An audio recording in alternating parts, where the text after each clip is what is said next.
So for my first video for my Cinderella books, my first one will be Ye Shen. It is a Cinderella story from China, retold by A. Ling Louis, illustrated by Ed Young.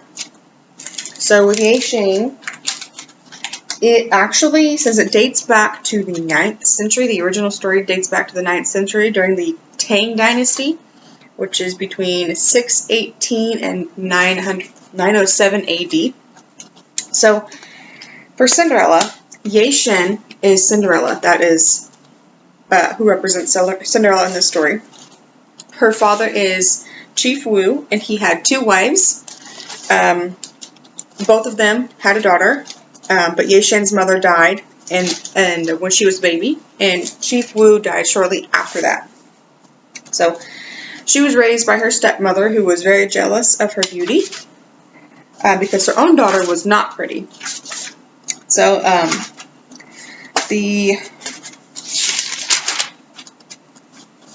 for the gown is represented by, if I can find the pictures, it's a blue gown with a shawl that had kingfisher feathers, which is a bird that's native to the Asian countries and also Australia. It's a little bright blue bird. You can kind of see there, it's a blue dress. It's a little picture. I think there's a better picture somewhere. Maybe. There's a little bit better of a picture of the blue color. So that's the blue. It's a traditional gown for that time. I couldn't find exactly what the gowns are called, but I do know that by looking at the pictures with the cloak and the belt, that it's a traditional gown worn to festivals and things during that time. For the shoe, what represents the shoe is her golden slipper. It was designed with a fish scale-like patterns, what the book says. And the soles are made of solid gold, which should make them heavy, because gold is heavy, but they were actually light because they were full of magic. I think there might be a picture of her shoe somewhere. Maybe not. Thought there was. That's just that one. This is the only picture of her shoe. You can see the strings. They actually use laces to lace up their ankles to hold those shoes on. For the stepmother, what represents the stepmother was her second mom. I don't know that it would really be stepmother. It was her father's other wife. So, she was jealous of Ye Shen's beauty. She gave her lots of chores, kept her from going to the festivals, kept her very busy, and was very mean to her. For the magic, the fairy godmother, the magic, it was the fish and the fish bones. So it was probably a koi fish based off of the descriptions that they gave. It had golden eyes. It was a very large fish. Koi fish can actually grow to be between 2 and 3 feet on average, and sometimes up to 4 feet if they are fed very well. So like the book says, she was a very large fish. In Chinese culture, koi fish represent they represent good fortune. And golden, specifically golden koi fish, represent prosperity and wealth. So the magic fish, it said in the book, it had beautiful eyes.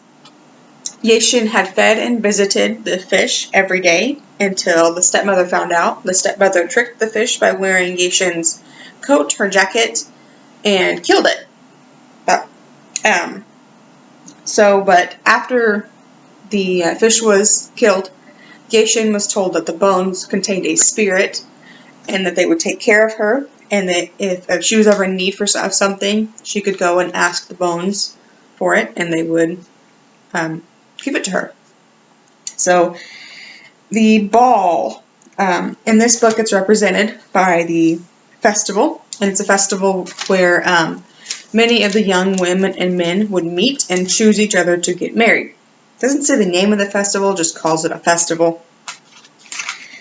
So in this, the one unique thing I found about this book, If we look at the very beginning, we can see in Chinese the writing, and they actually, the block format is kept throughout the book. If we notice, it's written in blocks. It's also illustrated in some of our blocks. This is just a picture, but there is more the blocks, so they are written like that, and that is how stories are written in Chinese culture. So with the illustrations, we know with their clothing, like on this one, the bright colors, the sashes, the jewelry, we can see that it is dating back to the Tang Dynasty.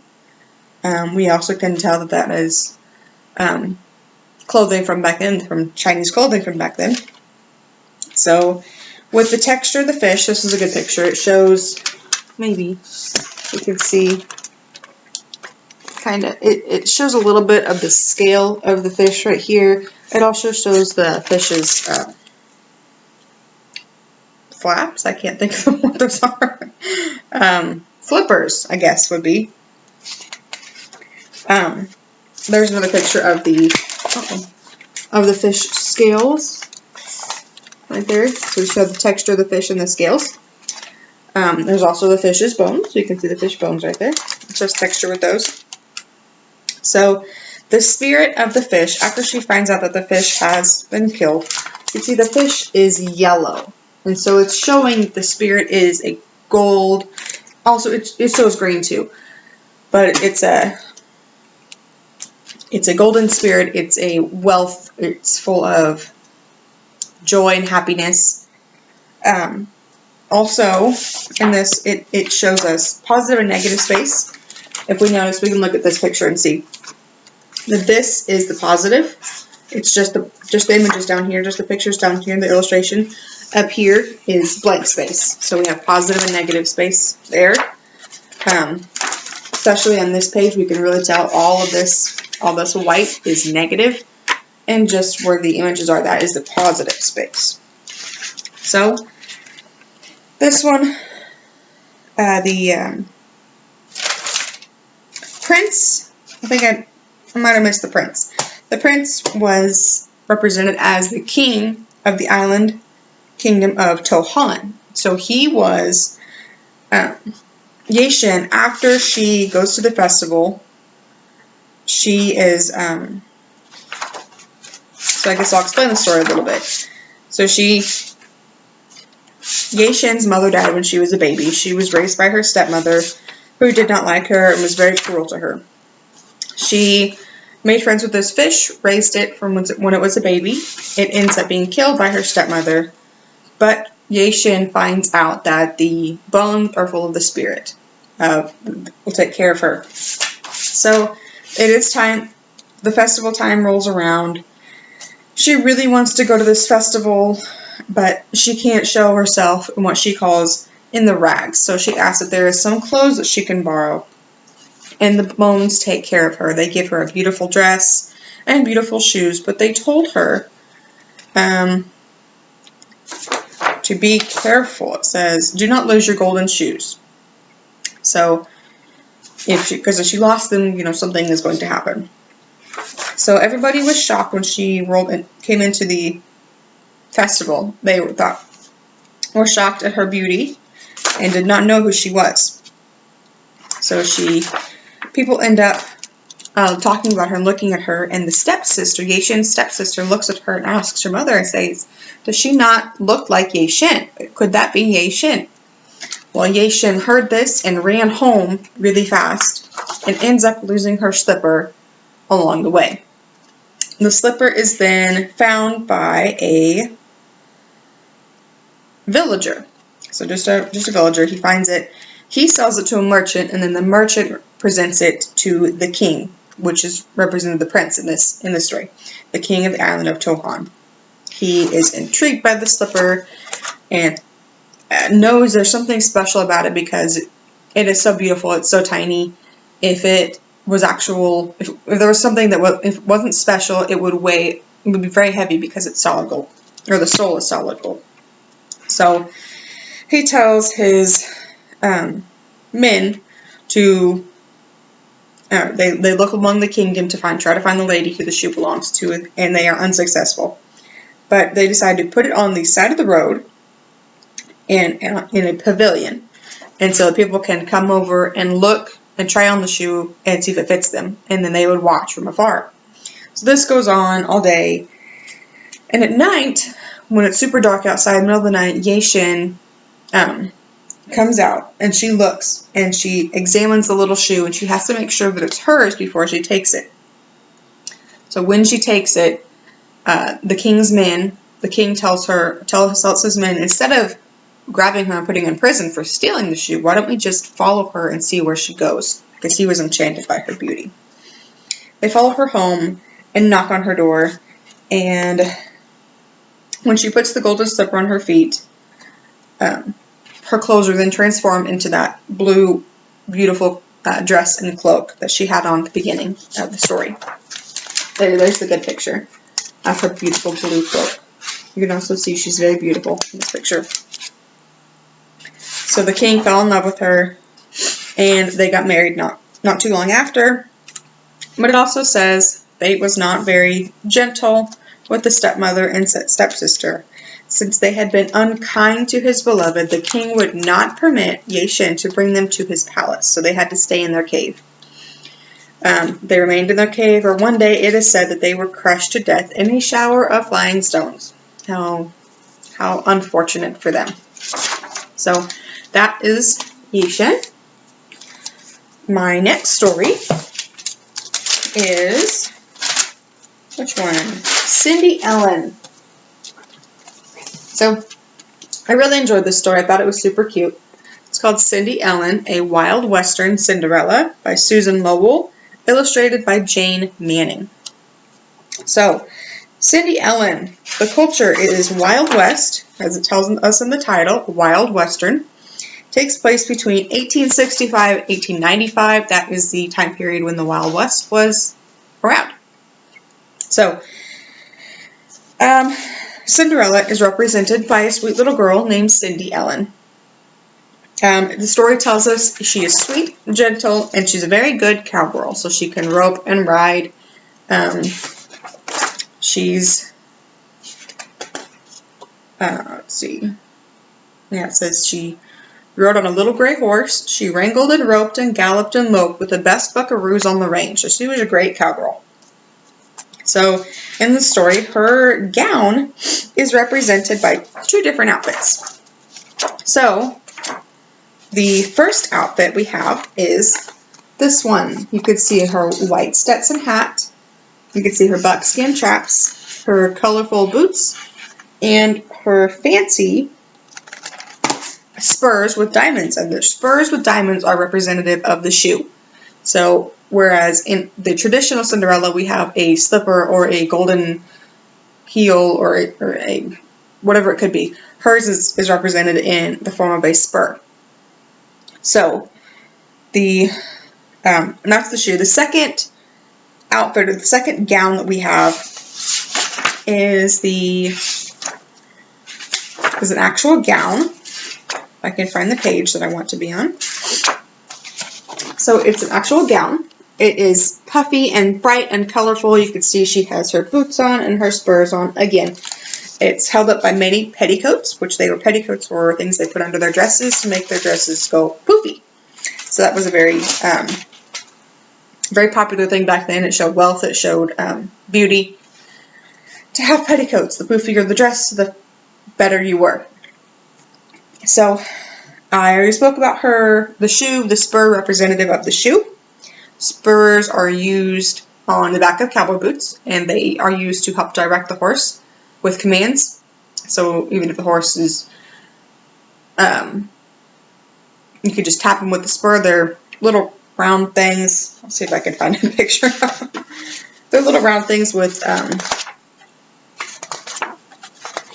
sharp pokies sticking out the sides of them. And you can tap the horse with them to get their attention, to help command. So it just helps with horse training, with horse. There we go. There's a good picture. There is the spur. You can see it's a little round, has little spokes on the end. So it just taps the horse and it helps for training, for directing, but it's used on horses. So the stepmother in this story is actually her stepmother. She was called, said she was the orneriest woman west of the Mississippi, and she was meaner than a rattlesnake. And if we look at this picture of the stepmother, she is not very pretty.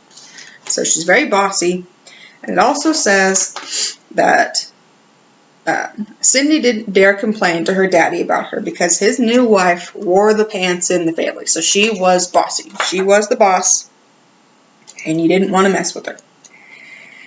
So the prince in this story is represented by, his name is Joe Prince. There's Joe Prince. Joe Prince with the big belt buckle. You get belt buckles when you win rodeos. When you do good, and then when you win them, you win different sizes of belt buckles. So he is the rich rancher's son, and he is also a rodeo champion, which we can tell by his belt buckle. So then the magic. The magic in this is represented by in the fairy godmother. The fairy godmother is a little old lady. I can find her. There's our little old lady. There's our fairy godmother. So she is, and her magic is represented with her gold pistol. So she is a very unique old lady with lots of crazy kooky sayings. So she's I find her pretty funny and relatable. She says, in one of them, magic is plumb worthless without gumption. What you need first, gal, is some gravel in your gizzard. Grits, guts, stop that tomfool blubbering and let's get busy. Time's a-wasted. So she has lots of little metaphors and sayings, funny sayings for things, which is very relevant to back then. They had weird sayings. Some are still used nowadays, like hold your horses, or that's really the only one I can think of right now. But, so she is the godmother, and her golden pistol is representative of the magic. I don't know if I can find the golden pistol or not. Maybe. Here's her golden pistol. So here's her little golden pistol. There she's shooting magic in the air. So, in this story, the ball is representative of a 2-day celebration. It is 2-day celebration hosted by, what is his name? The biggest cattle king for miles. So he hosted a 2-day celebration. First, a wild and woolly rodeo, and then a square dance, a real Western fandango. So that is the ball, and that is what Cindy Ellen wants to go to. So in this story, if we look at the illustrations, we can see, like on this one, it shows us the landscape. So it's showing us this using space, showing us the diminishing size. It is showing us, that's the horizon line right there. You can see the horizon line, and the things are getting smaller as they go back. There's some more use of space with the horizon.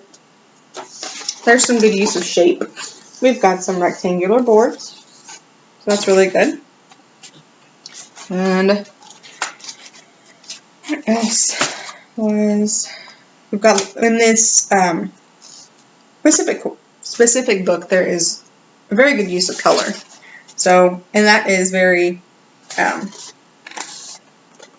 correct for that culture. They use very colorful shirts and pants, and I mean everything was colorful, from their bandanas to their cowboy boots. Everything was full of color. So the story starts with the rancher, Cindy Ellen's father, who marries his second wife. She was a mean one. but she also had 2 daughters who were the spitting image of her. Like we said, Cindy Ellen was a pretty good cowgirl. She could ride her little gray horse very, very well. But her stepmother was very bossy to her. Her stepsisters did not do any work, and they called her names like Cinderbottom, Cinderella. But even though she was called those names and she worked all the time, she was still pretty as a peach. So word gets around the Cattle King has invited all his neighbors for a 2-day celebration for the rodeo and the square dance. Cindy's stepsisters puffed up like 2 turkey gobblers, so they got super excited, super proud that they were going to get to go to the rodeo and the square dance. Even though they couldn't ride, they decided to gussy themselves up, fit to kill, and enter the rodeo. So we shall see what they're going to do. Cindy Ellen broke, as soon as her family was gone, she broke down and cried. She decided it wasn't fair that she was told she couldn't go to the rodeo. And then all of a sudden, bang, bang, her fairy godmother shows up and gives her, says, stand up straight, dust yourself off. Cindy Ellen tells her fairy godmother she wants to go to the rodeo and asks her if she can help. So she ends up helping her and helps her into the beautiful outfit she has with the white Stetson hat, the chaps, and the spurs. So she goes to the rodeo, and actually, instead of a little gray horse, her little gray horse became a silver horse with a soft, sparkling coat. So this was what her horse had turned into. I think there's a picture of her horse before. Maybe not.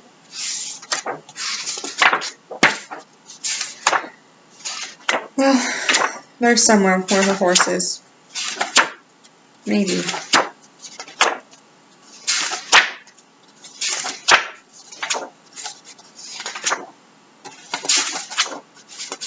Maybe not, but she was a little gray horse and then turned into a beautiful silvery horse. So they go to the rodeo, and she ends up getting Joe Prince's attention because she was beautiful.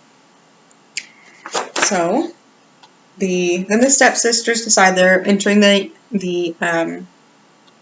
rodeo. They ended up making fools of themselves because they didn't know how to ride a rope or anything. So then Cindy Ellen decided to take her turn. So she says, my turn. She climbed aboard the bronc, and then she ends up riding very well. She was the winner. So she rides the bronc. Looks like maybe bareback. And then she starts in a race. So she says they left their shadows 20 miles behind them and they won the horse race. They even beat Joe Prince. He really didn't care because he was so distracted by Cindy Ellen.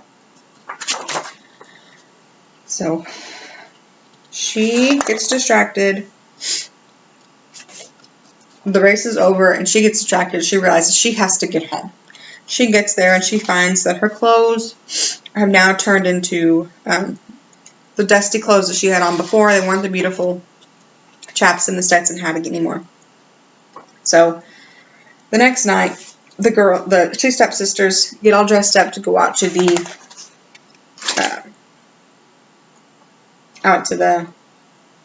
square dance.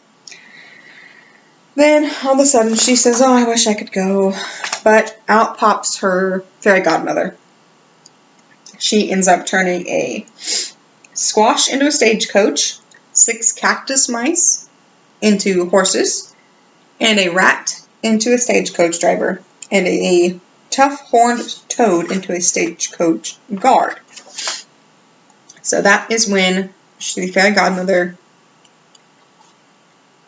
gives her this dress. This is her dress that she gets changed into, a beautiful dress, along with her spurs again as well. So she gets in the stagecoach and rides away. They get to the square dance, and Joe Prince sees Cindy Ellen and starts to dance with her right away. They end up dancing a lot. They danced all night, to the middle of the night, it says. Cindy Ellen realizes what time it was, and she runs home. So she says she hightailed it out of there lickety-split. So Joe couldn't catch her, but he notices that one of her spurs fell off. So he picks it up and carefully dusts it off. So word got around that the cowgirl was a wanted woman. Joe Prince was distraught that he could not find her. He vowed to marry the horseman whose boot fitted the little diamond spur. He tried it on many a foot, but no one could wear it. At last, he came riding up to Cindy's father's place. Cindy's stepmother then bossed her out and said, go clean the stables, go do all these chores, because she didn't want Cindy Ellen to have a chance with Joe Prince. So the two stepsisters tried it on, and it really would not fit. Then all of a sudden, Cindy Ellen says, my turn. The stepsisters says they almost died laughing, and they did not believe that it could be hers. But lo and behold, it did. He put the diamond spur around her dirty little boot, and it fitted perfectly. She pulled out her second diamond spur and buckled it, and at that very moment, her horse made a whinny noise. Her horse gave a whinny, and everyone heard a noise, and that is when her fairy godmother comes back. So she changes back into her dress, or gets changed back into her beautiful dress. And Joe Prince, they got hitched and lived happily ever after. So that is that story. So you see this one at the very end of the book. There's a little bit of a little Western lore. The true story of the West includes cowgirls as well as cowboys, just as it did long ago. So the Spanish word for roundup is rodeo. So that's where the word rodeo comes from, is the word roundup in Spanish. And originally, when in the Old West, when ranchers gathered to trade and sort their cattle, they ended up eating and visiting and dancing afterwards. And so that's kind of where the rodeo started, and then the square dance became a thing after that. So nowadays, cowgirls and cowboys as well compete in rodeo events such as bull and bronc riding, roping, calf roping, bareback riding. Most is the biggest one is bull riding. So a lot of them, they'll win their trophies, they'll win money, and they'll win the big belt buckles as well. So that was Cindy Ellen, a little bit of Cindy Ellen culture. My last story is cinderella. I think I pronounced that right. I'm not really sure. I bet I can find out. It is actually Cendrillon. Well, I can remember that. In the back of this book, it's a little glossary of, you can see there's all these different kinds of words. And it gives us the pronunciation of the word. And they are the French Creole words and phrases. So it gives us pronunciation and what the word may mean. So this is Cendrillon. It is written by Robert D. Sansucci and illustrated by Brian Pinkney. It is a Caribbean Cinderella.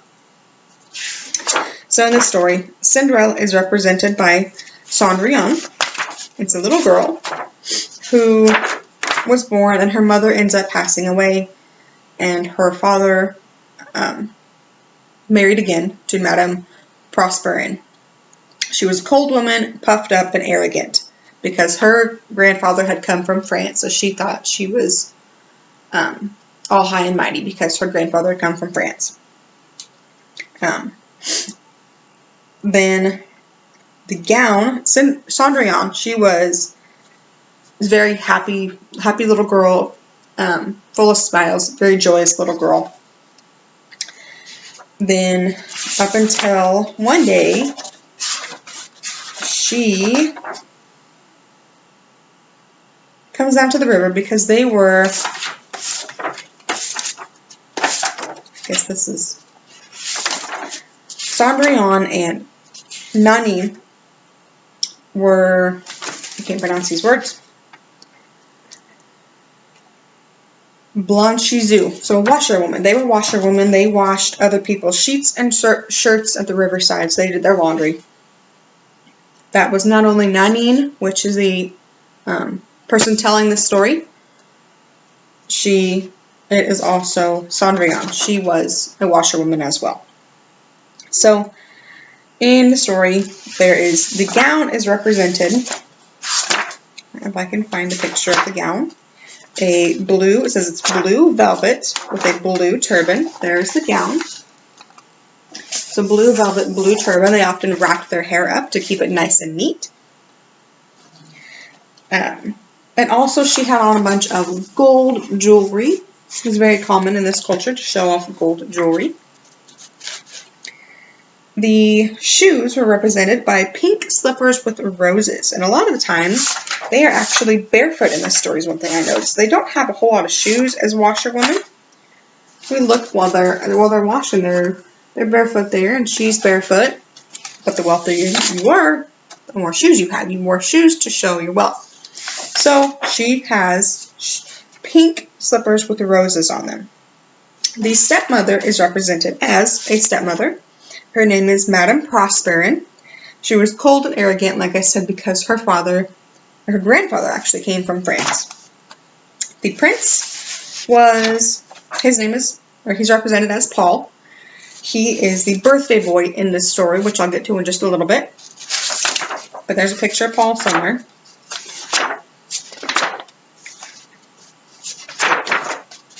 There's Paul as he's talking to Cendrillon.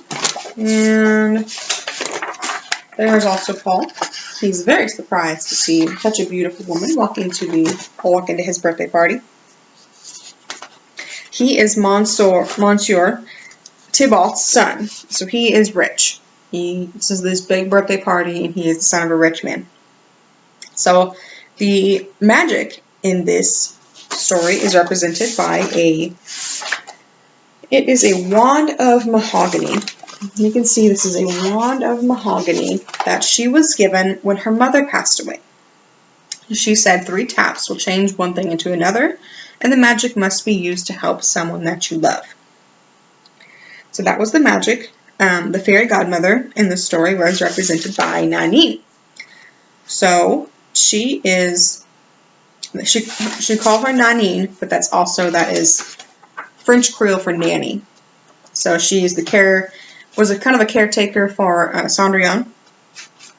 And she was also orphaned when she was little. Like I said, her mother passed away. She was orphaned, and that's how she connected with Cendrillon. Because Cendrillon's mother also passed away, and Nanine took care of her quite a bit until her stepmother came into the picture and took that place. So the ball in this story is represented by the birthday party, or birthday fete is what they said. It's birthday party for Paul. So these are not just your average birthday party cake and ice cream and spin the tail and donkey. These were very fancy, elaborate parties with elaborate food and drink. As you can see, this is the mansion of Paul's dad, Monsieur Thibault, but he was a rich man. This is the inside. We can see they're all dressed up in their fancy clothes and tuxedos. It's a very grand, let me get a picture of it, very grand party. Very fancy party. So that was representative of the ball. So the illustrations in this book, they do a very good job of showing texture. They actually use, if you look really, really close, they use different lines to create the texture. So like the cross-hatching, the stippling, they use that to create the texture. In this one, it is a picture of Cendrillon as she falls. You can see her slippers on the ground. We can see all the lines that are used to create her texture, the shadows used to create the ripples. There's also good use of the horizon line. This is the horizon line. You can see the background. uses space. So also there's a lot of color in here too. I really like these pages right here. It like shows the image and the center, but in the border is palm trees, which are very popular in the Caribbean. There's palm trees everywhere. But in this story, there's another one. There's some vines, which I thought was super cool that they used it that way. It's like this picture. It shows, like, it's green. This background kind of looks yellow, but it's a green background because they are in the river washing the clothes. This one is a pink background because it's sunset time behind a house. They're outside. It is evening time, and she is going to the party. This is nighttime, getting closer to the party, so it's dark blue. So those are just there's some good more use of line. It's showing the movement, the horses moving, that's magic swaying.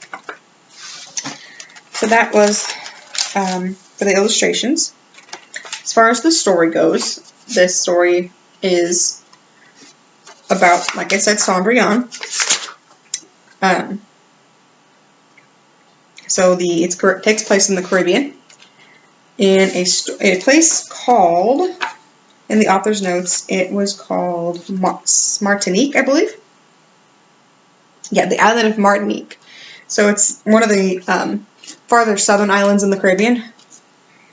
So the story begins with Nanine. This is Nanine. She is telling us that where she lives on the Caribbean Sea. She says her family was poor and her mother died and left her the mahogany wand.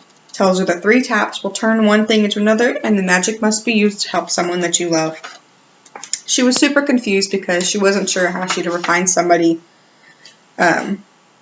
She had no one to love and no one that loved her. So she grew up and she worked as a washerwoman.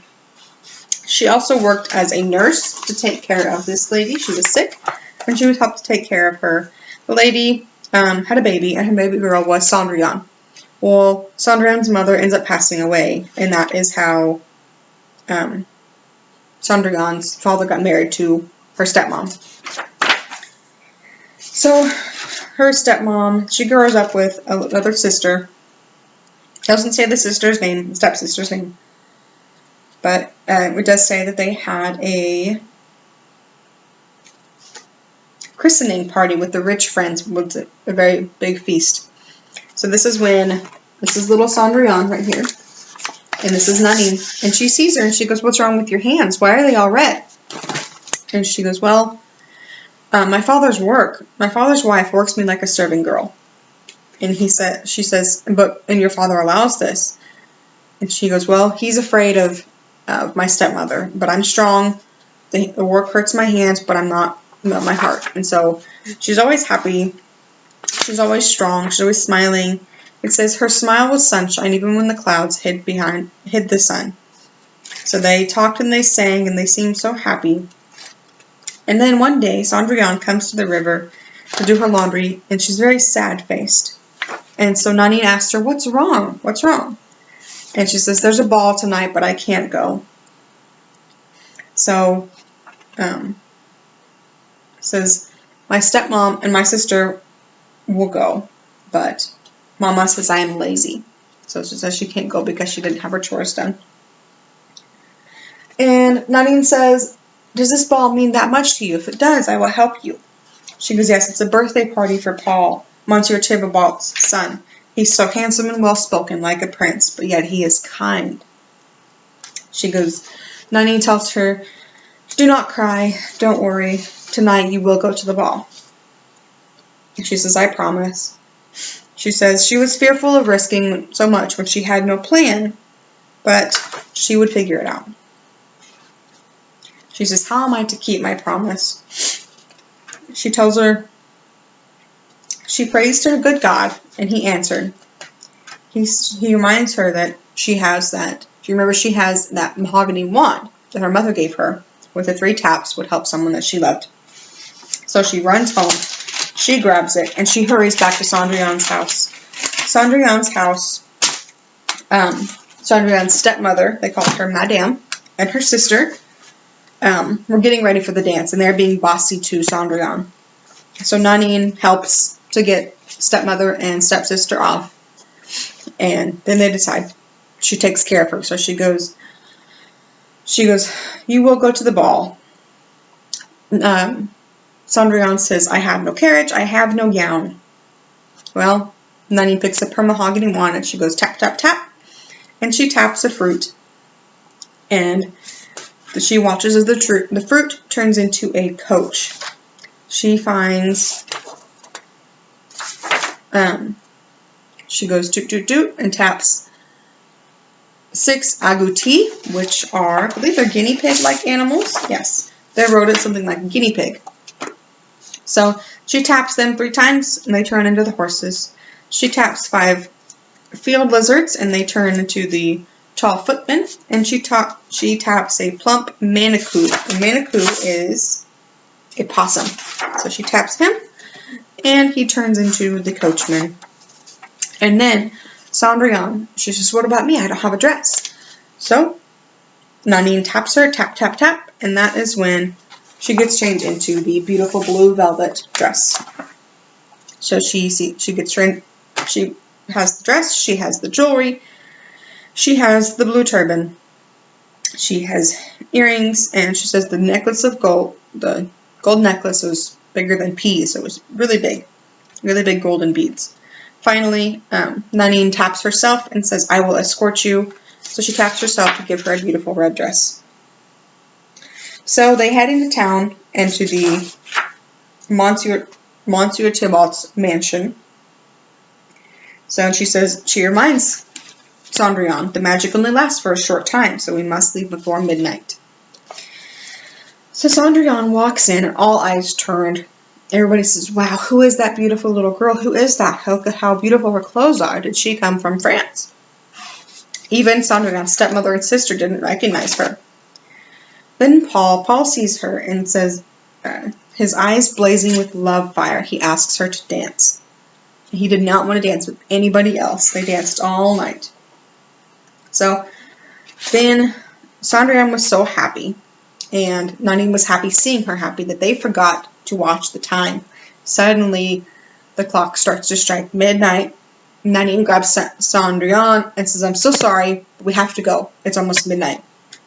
So they wait. They ran out the door. Paul was like, wait, I don't know your name. I don't know who you are. Please tell me your name. And they had to run away super fast, but Cendrillon stumbles on the stairs and loses a slipper.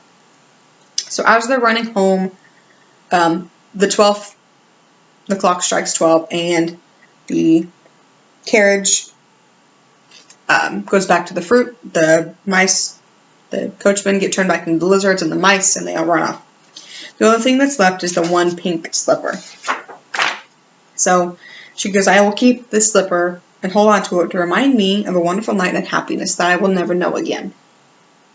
But they had a plan. She says, I will help you. I will help you find him again. But Cendrillon did not come to the river the next day. And when Nanine called to the house, stepmother said she was being lazy, but actually she was sick in bed with a broken heart. All of a sudden they hear this noise outside, and they look to see what it is, and they see that Paul has come, and he was followed by his footman carrying Cendrillon's lost pillow on a satin pillow. He says, I am searching for the lovely stranger who was at the birthday party last night. This is her slipper, and I am asking all unmarried women to try on the island to try it on, and I will wed whose foot it fits. From the doorway, stepmom says, the only daughter is the only unmarried. My daughter is the only unmarried girl in this house. So they try to force the girl's big feet into the foot, but it just would not fit. So, and Nanine hears all this commotion, and she goes back into Cendrillon's room and tells her, now child, if you love me, do this one thing for me and go out into the hall. So Cendrillon wraps herself up in her jacket, and she walks out of the hall, and she sees Paul. Paul was turning to go, and all of a sudden Nanine tapped Cendrillon, toot toot toot, with her wand, and she appears as she did as the ball. So she, instead of in her rags, in her house clothes, she was now in the beautiful blue dress that she was wearing, and the turban, and the slipper, with all the jewelry. She goes, no, godmother, no, Nanine, I don't want to, no more spells. She goes, I want to appear as I had before. And so she taps her back down, and she goes back into her house clothes. Paul sees this, and he gently kneels beside her and starts to put the slipper on her foot. And he says, you are as beautiful this minute as you were last night. And everyone in the room could see true love in his eyes. So Cendrillon and Paul end up getting married after this. And they had never seen, even the king and queen of France have never seen such a wedding. So it was a huge wedding. The guests danced and they sang and they ate, and they sang and ate for 3 days, which was common for large weddings, for things to go on, the festivities to go on for several days. So they danced and they ate, and they danced and they ate some more. And that is the end of the story. That was it. They all lived happily ever after. So those are my 3 stories. Cendrillon in the Caribbean, A Caribbean Cinderella, Cindy Ellen, Wild Western Cinderella, and Ye Shen, a Cinderella story from China. So, thank you.